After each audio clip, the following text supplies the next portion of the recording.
record on this. Okay, okay.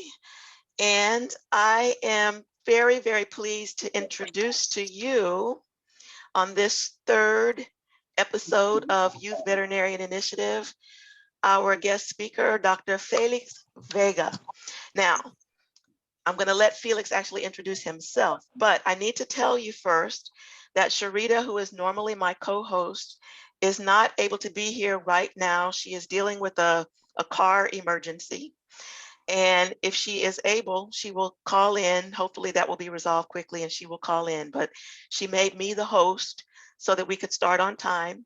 And so I am so pleased to welcome you to episode 3 of Youth Veterinarian Initiative. And my dear friend, my vet school classmate, and my veterinary colleague, Dr. Felix Vega, is our speaker today.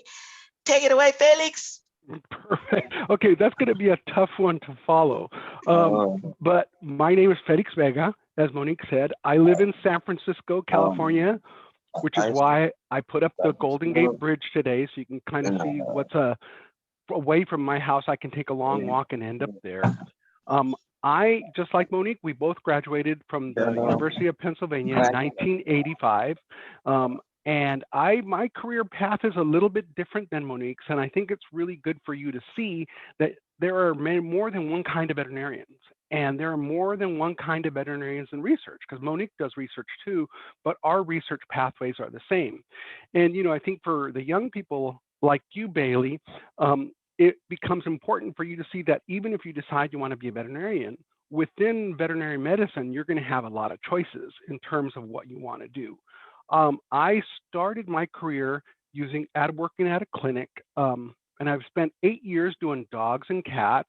And the last 4 years, I actually did about half of my time doing dogs and cats, and the other half of my time doing what we call exotic animals. It was birds, snakes, turtles, a lot of stuff that doesn't count kind of as a traditional dog and a cat.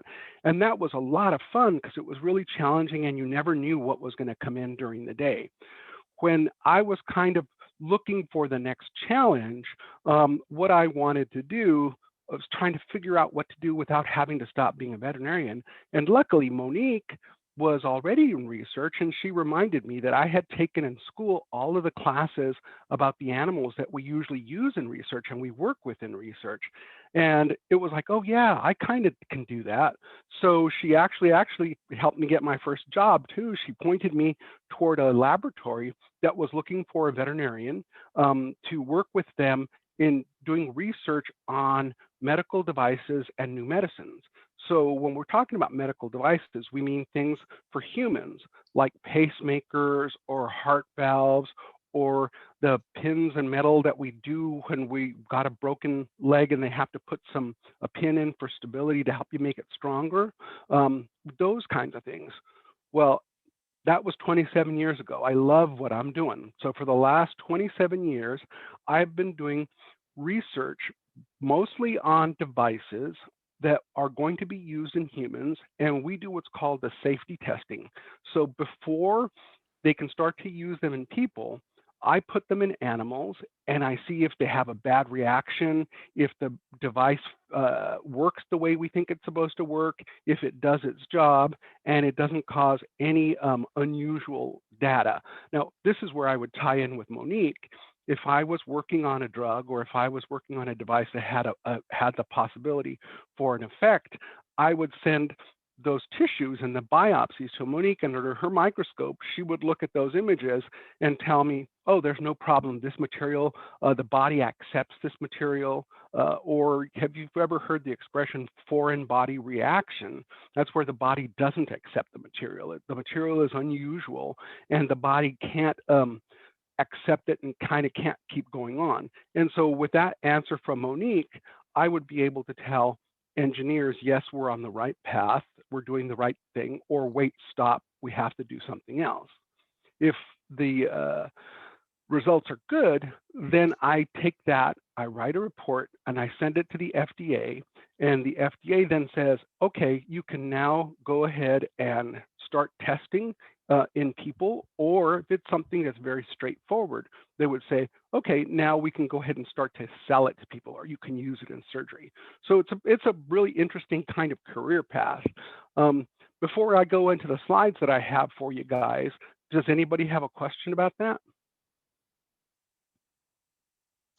No? You can unmute yourself if you have a question. Okay, then I'm going to click these two buttons, and Monique, it is going to work because it worked earlier. So, all right, perfect, share. Okay, you guys can see my screen? Nice Yes. bright slide. Okay, so really, I think what I wanted to do is call this Veterinarians in Research, but really it is just one really small part today, and that we're going to talk about. And there will be more things as we continue with the program. If questions come up or if people find something that's interesting, be more than happy to talk about it.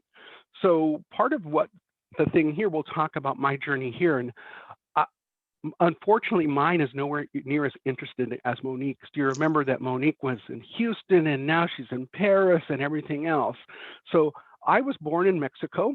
So I came to the United States as an immigrant to Los Angeles when I was a little kid, and I grew up there. And then I went to Pennsylvania, where I met Monique at the University of Pennsylvania. We lived in Philadelphia for 4.5 years. And when I finished school, I came back to San Francisco, which is why I'm very happy because I live here now. And I've been here since 1989. So it's not as exciting as Monique's, but I think the benefit of being able to see the country and see how different people in different cities are was a really huge benefit. And I think that one of the things that we should think about with young people when we're talking about veterinary medicine is that it's a very universal profession. So if you want to work someplace other than where you live or someplace other than you were raised, the possibilities are there.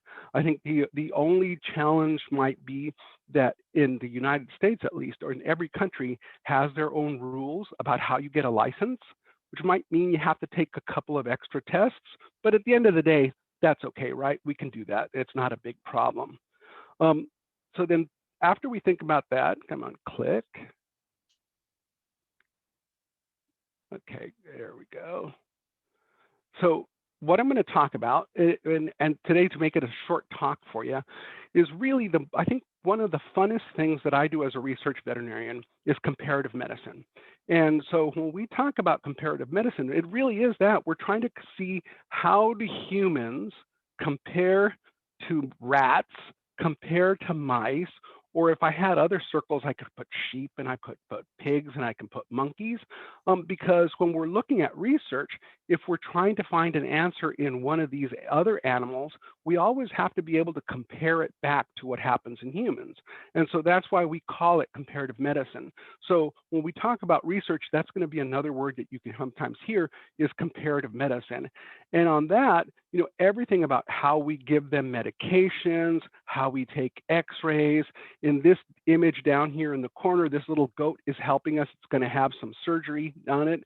And on this image, it's kind of scary, but it really shows you that in people, just like in dogs, there are nerves that control the muscles of our face, and the muscles might be different shaped and they might be different location, but they have a kind of similar name.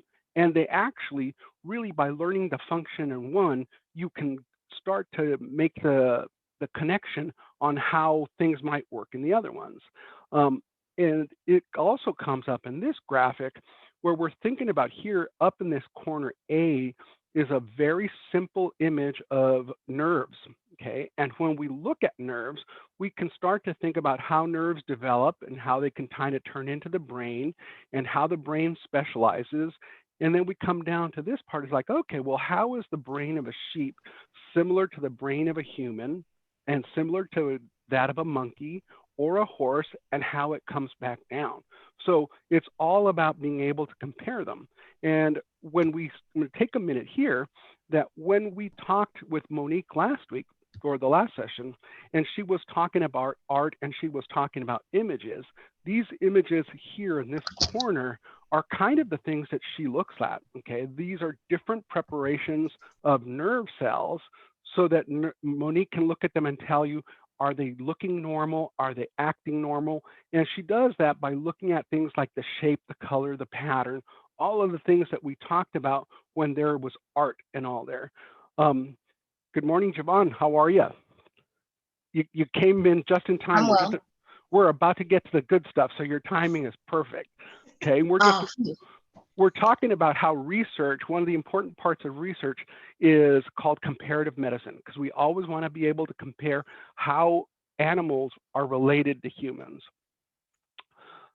And again, it all kind of comes back to where is that the same. So when we talk about animals in research, they really help us understand the basic science, how things work when they're normal and how things work when they're diseased. But we also use animals in research when we need to figure out how to develop either a medication or a device. And sometimes those devices, well, most of the time I would say, that research, those devices are for use in humans.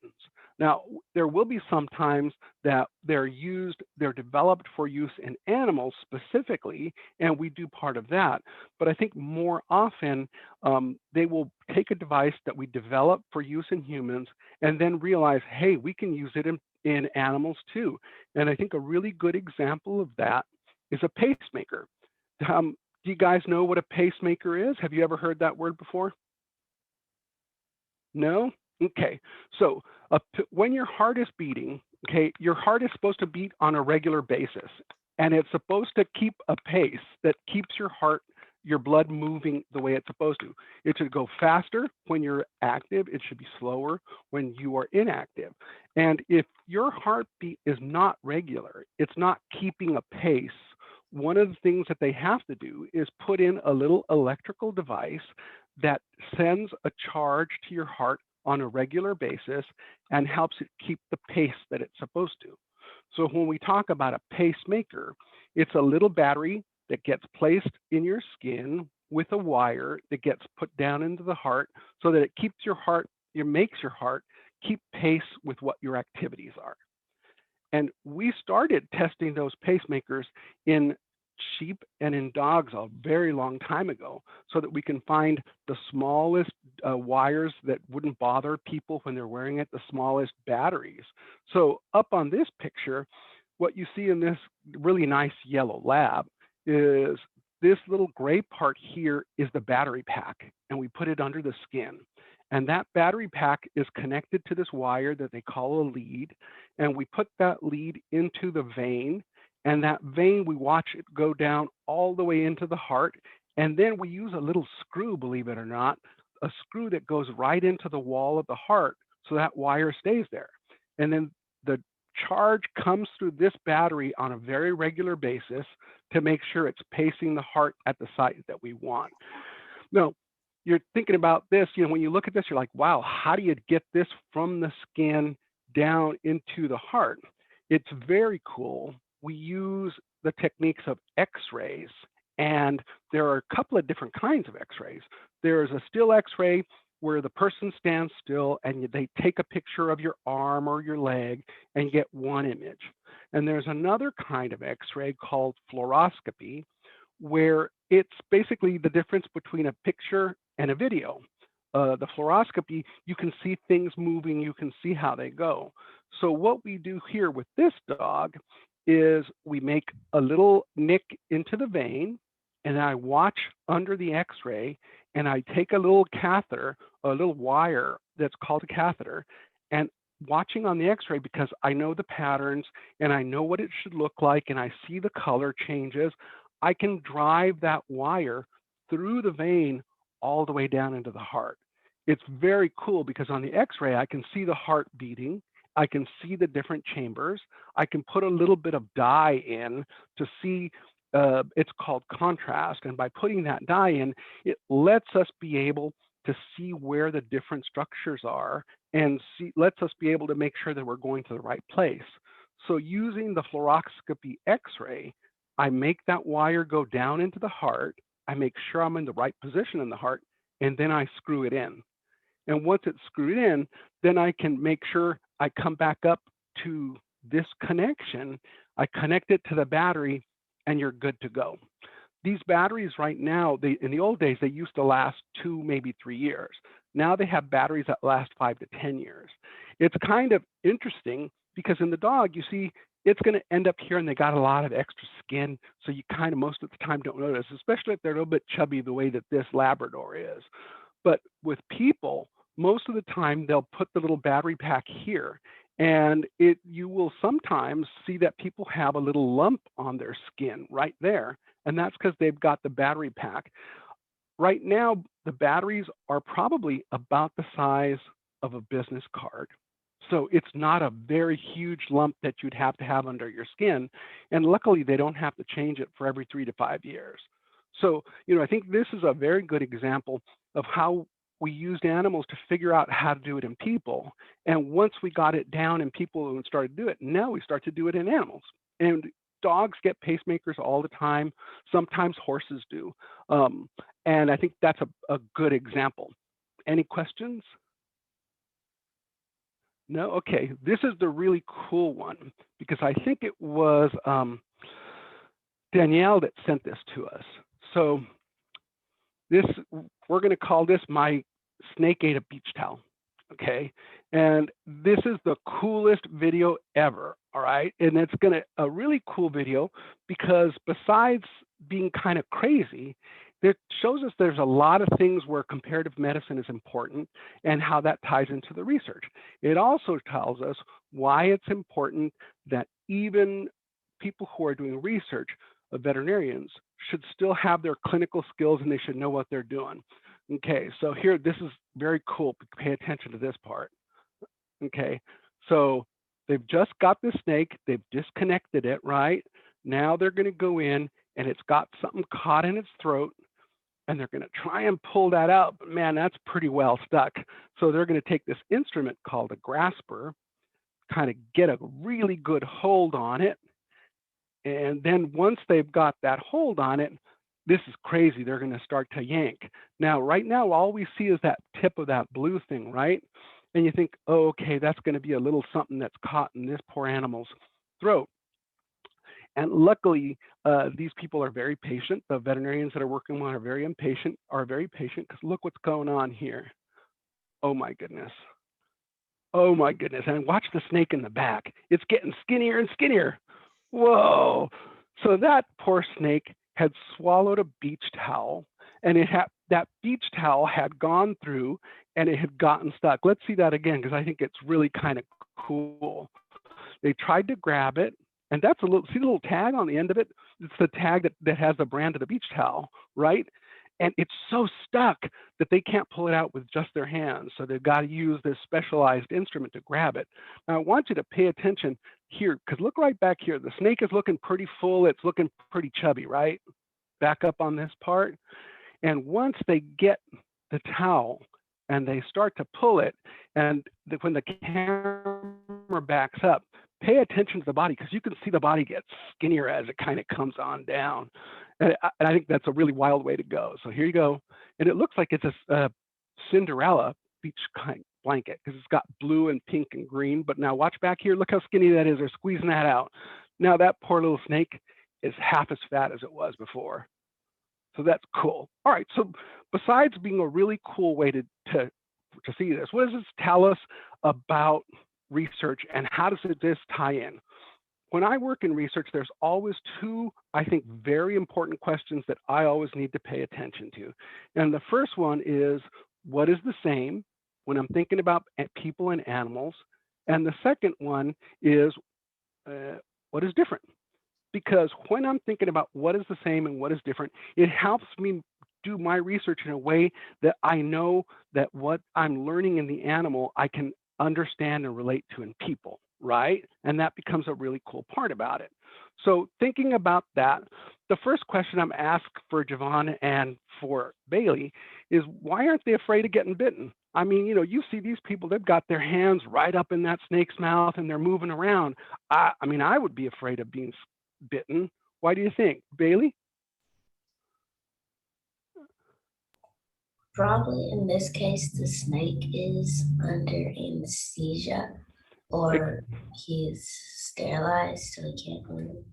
Yeah, under anesthesia or paralyzed. Do you agree with that, Javon? Do you think that's a right idea, that if it's anesthetized and sleepy, it can't bite us? Well, it makes sense, but what I thought is because when you're handling snakes, they have this blind spot on the back of its neck, and if you pull that up, they cannot bite down.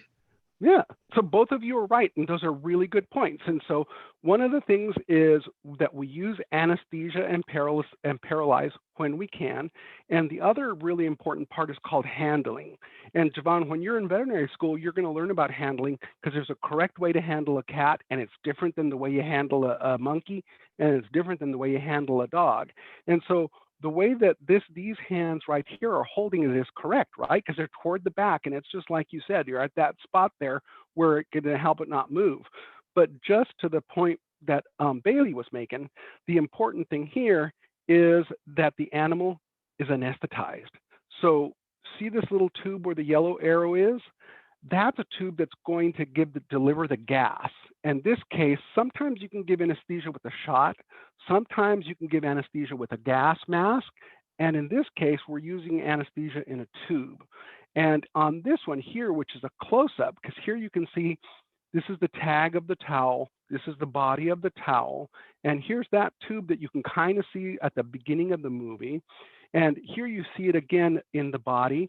And this is the really important part that I want you guys to look at, is right here where the tube goes inside the body, okay?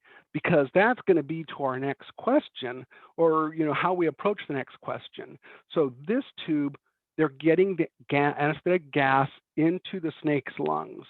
So what we've got to pay attention to before we can anesthetize them is called endotracheal intubation, which is a fancy word for saying, I'm going to put a tube in your windpipe.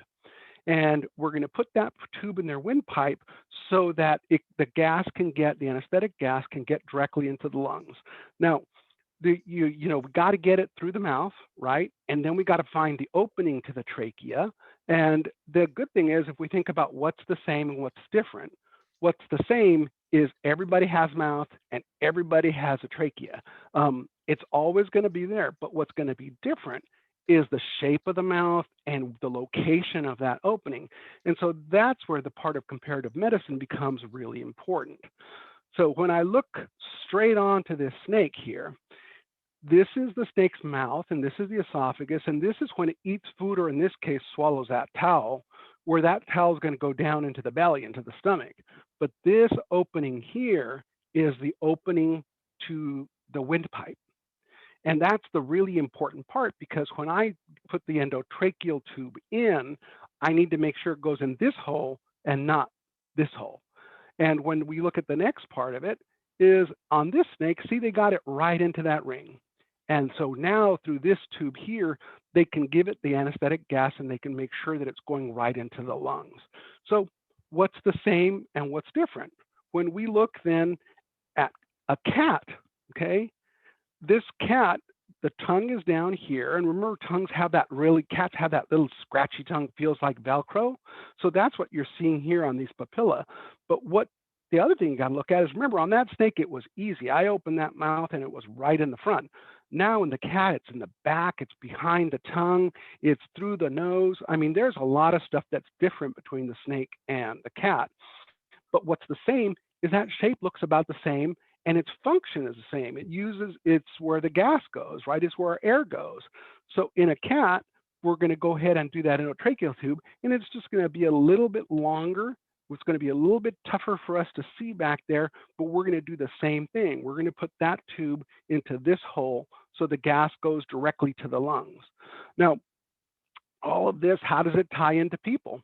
When we look at people, this is what people look like, okay?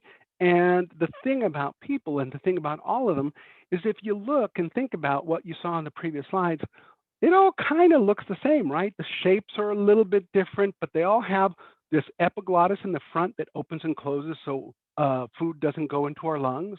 Our vocal folds, they have them too. All of these structures are there. They're just shaped a little bit different.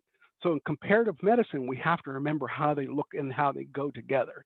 So for people, it would be the same thing, right? Once we've found that way to the airway, then we're going to use a special instrument to get the tongue out of the way. That's this one. And then we're going to take that tube and put it directly into that hole, just the way we did in the snake and just the way that we did in the cat.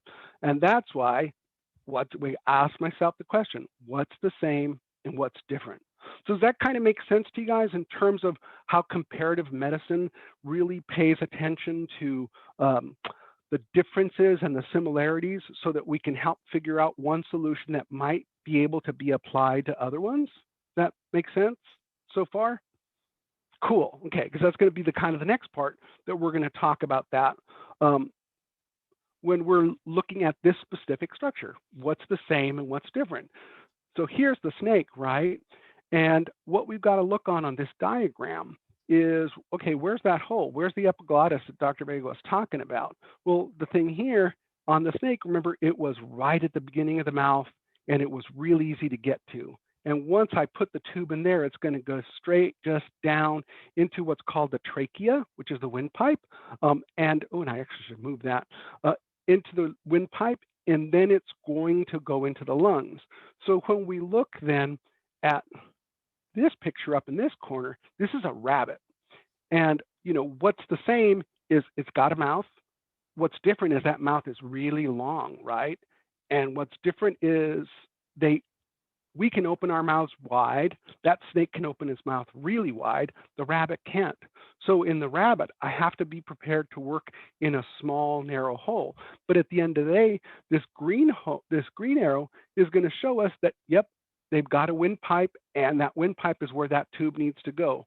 Same thing when we look at this kitty cat, this sketch of the cat.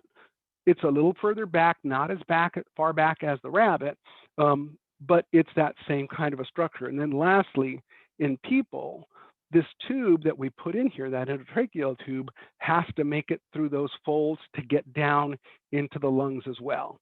What's the same? What's different?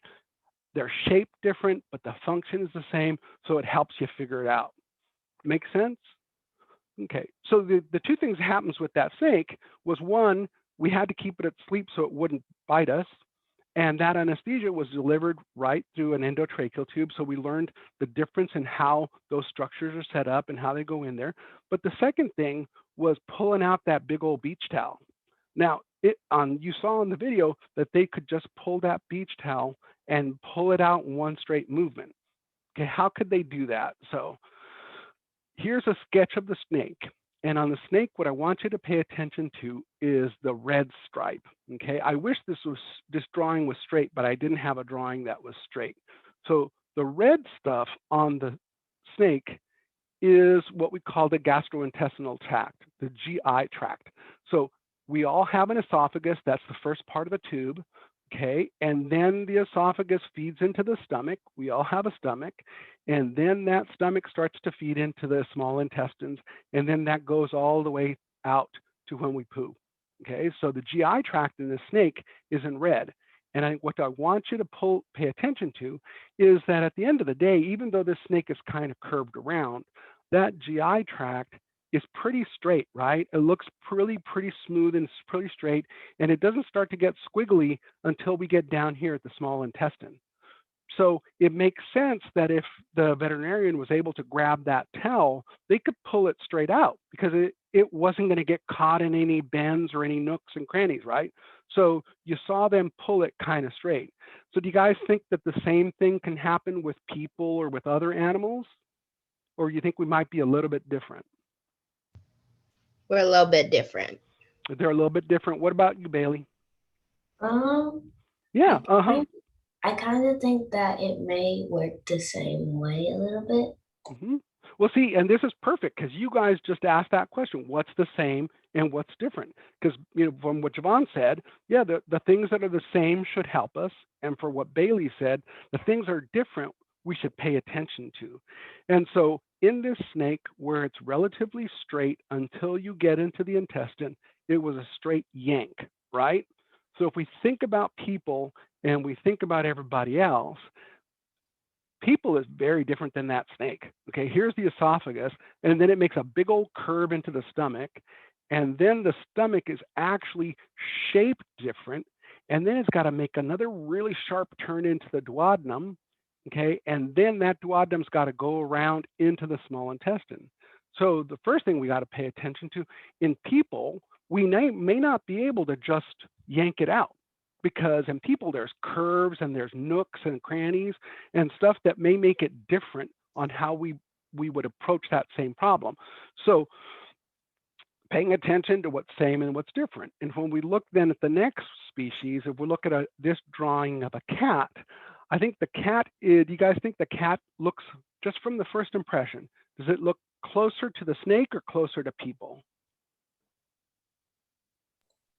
Closer to people. Closer to people. And Javon, why do you think she said that? Because it has all those twists, turns, nooks, and crannies in Yeah. its large intestine. Yeah, exactly. Because the stomach and the intestines are more complicated than they are in the snake. And then we look over here at our friend Mr. Rabbit, and it is even more complicated. He goes in, look here, see how that kind of looks? You can see relatively smoothly in the people that it would go from the esophagus to the stomach, and then it would kind of come around to the duodenum. And in the cat, yeah, there's a bend, and yeah, you can't see it because it's in the back, but there'll be another bend here. Then when you get to this rabbit, wow, that's a really sharp angle there into the stomach, and then it's a really sharp angle out of the stomach, and then it's a really curly mess as it starts to go through. So that means a veterinarian, when I see that snake with that towel, I have to think about the fact that, okay, I know that snakes have a very straight GI tract, so I'm okay just pulling it out. But if I'm going to get to one of these complicated species, I have to say, wait a minute, if it gets caught on one of those nooks and crannies, or if it gets caught in one of those bends, and I pull too hard, I can hurt the person or I can hurt the animal. And sometimes, and especially in dogs and cats or rabbits, sometimes it's not as easy as just pulling it out.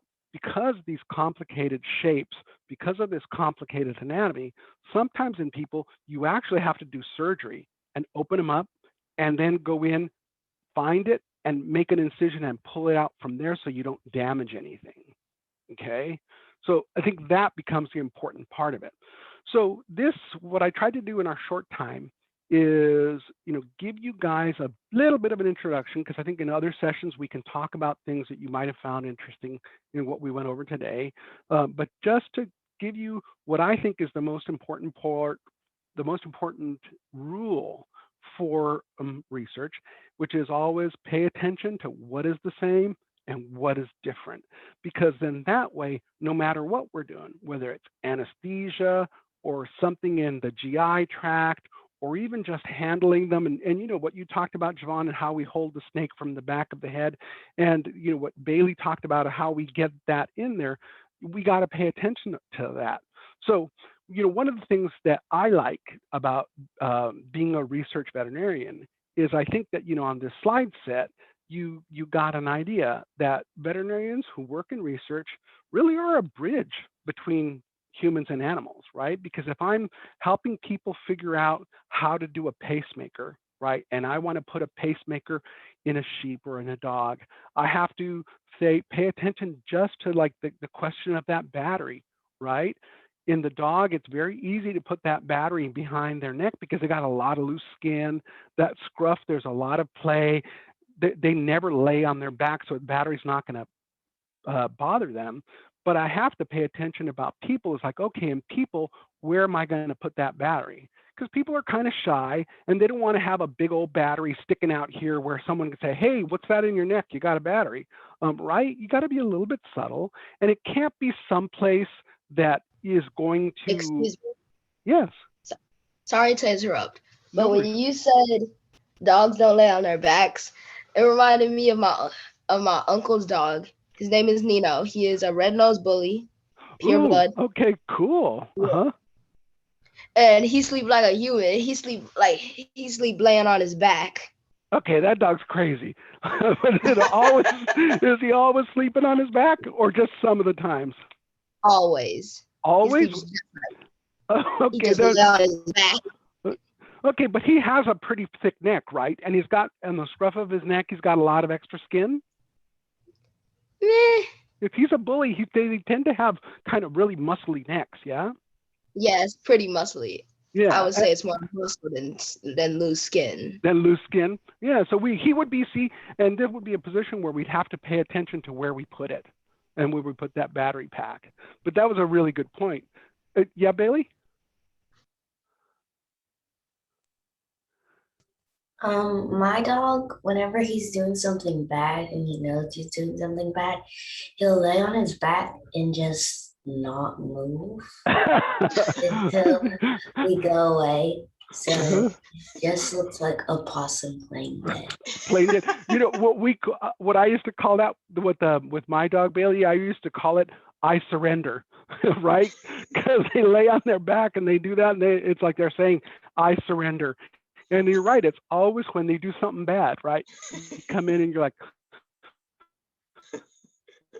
"Who opened this bag of cookies? You know, who got up on the table?" They go back on their bag. Yeah. So those are all things that we have to pay attention to. That stop the share screen there, most so we can get more of the faces on there. Yes.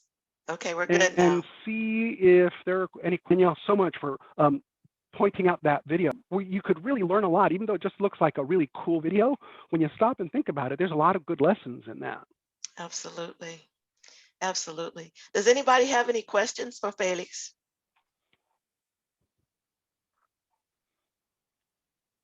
And so, because I think one of the things here is for someone like Dr. Wells or myself who have studied this and gone in, it makes sense. But I want to make sure that, like for Bailey and Javon, who are kind of new at this and kind of hopefully this is an introduction, all of that makes sense. Does it make you excited about wanting to learn more? Yeah, cool. Very good. Because that's always for me been the fun part about it, is there's always something new to learn, right? There's always something to go in there. All right, Javon, that's the Golden Gate Bridge. Oh my goodness. That is 3 miles from my house. I can walk to the beach and see that. That is so fantastic. We have some other kids on. Can we get Aiden to come up? Aiden, do you have a camera? Hope I'm pronouncing your name correctly. And can you come off mute and say hi to us and tell us where you're from and how old you are? Hi, I'm from Houston, Texas, and I'm 12. All right, welcome. And Hi, Aiden. Thank you for joining us. hi, thank you for presenting. All right. And we have Autumn. I think Autumn was with us last time. Autumn, can you open your mic and say hi? Hi, good morning. Good morning. Remind us where you're calling from and how old you are. I'm calling from my laptop right now, and I'm 11. Okay, and where is your laptop located? What city are you in? Oh, New York. New York. Cool. Well, for right. Autumn and Aiden, I saw Bailey and Javon, so I didn't get a chance to ask you guys any questions. Do you guys have any questions from what you saw, Aiden or Autumn? I don't have any questions. Did it make sense? It was kind of cool watching them pull that towel out, wasn't it? Yeah. My favorite part is the snake went from being really fat to really skinny. Yeah, that was pretty cool. Looked like a cartoon. Yeah, I know. I was really interested in seeing it get removed, but the main question I have is how did it even get in there in the first place? That's a really good point. So with snakes, usually they have a very good sense of smell. And so usually there's something on that towel that makes them interested and think that there might be something food about it. So maybe people were eating a hamburger or eating chicken or something. And you know how when you're at the beach, you kind of wipe your hands on your towel. So I would bet that towel had some good smell on it. And then this is, again, where we're going to play the game, what's the same and what's different. The thing about snakes, because their way their GI tract is set up and because of the way they eat, they're able, right? You and I can open our mouth that wide and that's it, right? But a snake can loosen this joint and they can really open their mouth. And that's why they can swallow things whole. And once they open their mouth and kind of start to get it along, then it's this kind of motion where they're shoving it in and it just keeps going and going and going and going. And you end up with a fat snake that's full of towel. So I think given that it was a beach towel, I would bet that there was something on it that smelled really good that made that snake think it was food. Yeah, probably. That makes sense. Does it make sense? Good. Yeah. All right. What about you, Aiden? Did you have any questions? No, I didn't really have any questions. I just thought it was really cool. Cool. Yeah, I thought it was cool. How about you, Danielle? Because it was your video. That was a great video. Autumn and I found that video at like 3 o'clock in the morning. And I know we should have been sleeping, but we were up FaceTiming and looking at different videos, and I sent it to her. And then she said, oh my goodness, send it to Dr. Wells. Let's find out what she thinks. It looks just like the snake around her neck. And it just all made sense. Yeah. That was the question that I had. Autumn took my question. I wanted to know, how did the snake, and why would the snake swallow this towel and not say, okay, this isn't food, I'm gonna stop? Yeah. But I think the other thing too is if once it starts going, it's hard to stop. And that's another really good way to ask the question, what's the same and what's different? When we eat something that's not good for us, we can vomit it out, right? Rats, for example, cannot vomit. Snakes cannot vomit. Owls can regurgitate really easy. Cows, sheep. So there are species differences on what can vomit and can't vomit. And I think that also ties into the way you can pull it straight out. Okay. That makes sense. Can I ask a question now that you say that? Well, earlier today when you were showing us the video, I was wondering why didn't the beach towel hit the gag reflex like humans have in the back of their neck? And that's I was exactly like, it. why Yeah. didn't it just come out? Yeah. And some species, some animals don't have a gag reflex. They can't vomit. And that's where it's going to come from. So that's a great question. Mm-hmm. Mm-hmm. We have Ethel. We have Ethel's. Is this your grandson? Yes, Cameron. Cameron? Hey, Cameron. Hi, where are you calling from? California. California. And what city in California? Ontario. Where? Ontario. Ontario, California. And how old are you? 15. 15. All right. Do you have any questions for Dr. Vega? Oh, no, not today. Not today. Okay. Well, welcome, and we hope you'll come back. Thank you. Bailey has a question. You are welcome. You are welcome. Bailey has a question. So after they pull that towel out, would that snake just be fine the next day after the medicine wears off, or would it take some time for it to recover? That's a great question. I think from this perspective, I think that the snake would be fine as soon as the anesthesia wears off. Couple of reasons.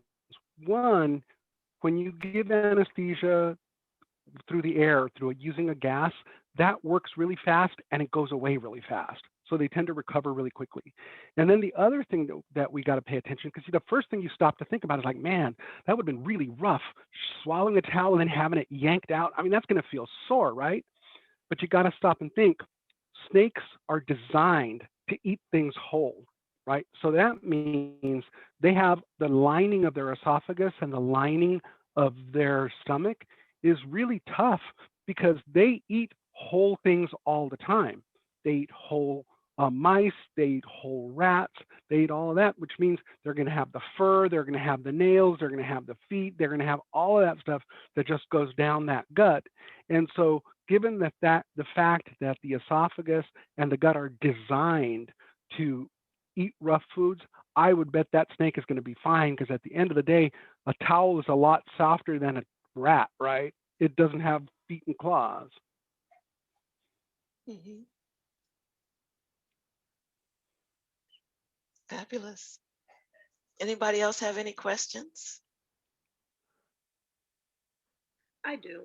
At what stage does the snake start to digest? The acids in the stomach just starts to break down whatever they're eating. And that's typically that is at the stomach. And digestion, and for all you guys, you saw in that image where we have the different sections and the different curlicues of the intestine. Each section has a function that is slightly different than the other. So the digestion typically starts for people. It starts in the mouth where we have stuff that are called enzymes that start to break down food. And then when it gets to the stomach, that's where the party really starts. And that's where acids come in and they start to break down food. Then when it moves into the intestine, it changes from acid to basic. You know, instead of being an acid, it goes to what's called a base so that it could start to break down other portions of the food. So the gut is set up in a way that one section will be in charge of digesting one element of the food. Then when it moves to the next part, it'll be in charge of digesting the next part. Then when it gets down to the gut, for example, the large intestine, it's in charge now of absorbing things and absorbing water. So in the snake, that digestion would start in the stomach as well. And I think probably the strongest part of digestion for people, for snakes, for everybody, is the stomach, where the acid starts to break down the food, because acid is a really strong way to weaken foods and break it down to make it easy. You hear the expression easy to digest or hard to digest. So it's the acids that make it easy to digest.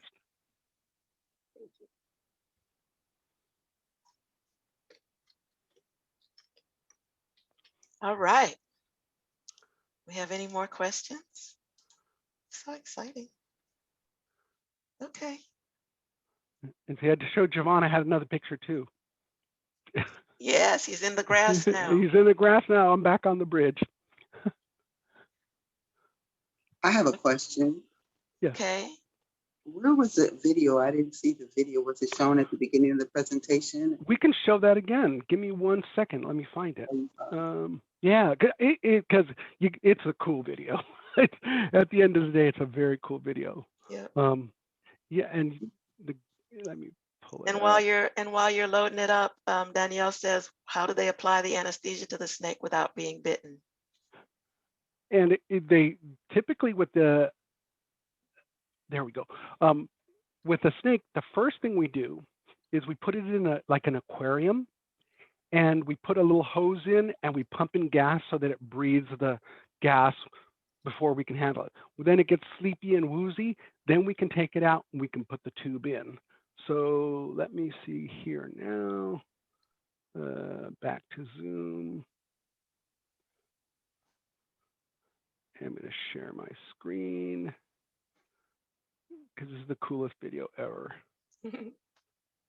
Okay, you can see my screen now? Yes. Ethel, you got this one? All right, so here's the stuff we're going to pay attention to. This black thing here is called an endoscope, and they're using it to try and get this thing here, the towel, out of the snake. So this is the blue towel. This is the little silver tag that tells us it came from JCPenney. So we'll come in here. So the first thing these guys do is, look at her, she's just going in with her hand trying to get that towel out. And this was like, wait, why aren't you going to get bitten, right? But that thing is stuck. And you know what I wanted the kids to pay attention to, this is called a grasper, and it's just a really like a wrench so they can pull it out. Look how fat this snake looks back here, because that's going to change in just a little second. So she's going to grab the towel with this grasper because it's a really tough way to let go. It's got a little ratchet in it so it locks. The snake's not moving because it's anesthetized. It's been having gas anesthesia put in. And now this is the fun part. They're starting to yank this whole towel. Look at how fat the snake is back here. And see, this is why I think it's a little Cinderella towel or something. But now look how skinny that snake is. So I think it's pretty cool. I mean, they're able to work on this snake because it's anesthetized. It's anesthetized with this little tube that's going down its windpipe and putting the anesthesia gas into its lungs. They're able to pull the towel straight out because the snake does not have a lot of curlicues in its stomach, in its GI tract, so that you can pull the towel straight out. And for these guys going in there, it's just, I think, a really interesting way to show, what is the same and what's different in terms of this GI tract. I love this. Watch that snake. Watch how fat it is back here. And it starts to get skinny. It looks like she's trying to squeeze it out, right? Like a hose. So that's the video that started the whole question. Thank you. Sure thing. You're welcome. All right. So we got Houston, we got Ontario, and we have New York City in the house. We got Felix in San Francisco and moi in Paris. Good. Another international YVI. Anybody have any last questions for Dr. Vega? No. Okay. And the only thing I would say, Monique, if there are other topics that you guys want to see, or you find something interesting like that video, I think we can always turn it into a presentation, and we can see how veterinary medicine fits in for that, Yep. Absolutely. Absolutely. We love it when you volunteer your own content for these things. It makes it more fun for us, and it also gives us a little less work to do, because we don't have to think, oh God, what are we going to talk about this week? Because you're already telling us what you're interested in, and that's what this program is all about. All right. And as what is becoming a tradition, we have a very short tradition. This is our third session, and we generally say we're going to be on for a half hour. And every time so far, people have been so excited and so full of questions that we end up staying on closer to an hour, and that's what's happened today. So I'm just really excited, and I want to invite you all to come back. We're going to be on every 2 weeks. So I think our next session will be the 17th. Yes, the 17th of July. And if you have anything that you're interested in, if you have a video you want us to show, or if you just have a question, or if you have a picture of something that you're interested in, just, send that to us and tell us what your question is, and we will fold it in. All right. Excellent. All right. Perfect. Thank you, everybody, for listening. I appreciate it. Yeah, you've been a great audience, and we'll see you on the 17th. Enjoy your weekend. Adios. Yes. Adios. Adios. Felix, to stay on for a sec, okay? Okay. Bye, y'all. Bye. Bye-bye. Bye, Dr. Wells. Bye, Autumn. Say bye to Dr. Vega also. Bye, Dr. Vega. Bye, Autumn. Good to see you. Good to see you too. Okay. Super. I'm going to turn off the recording. Mm-hmm.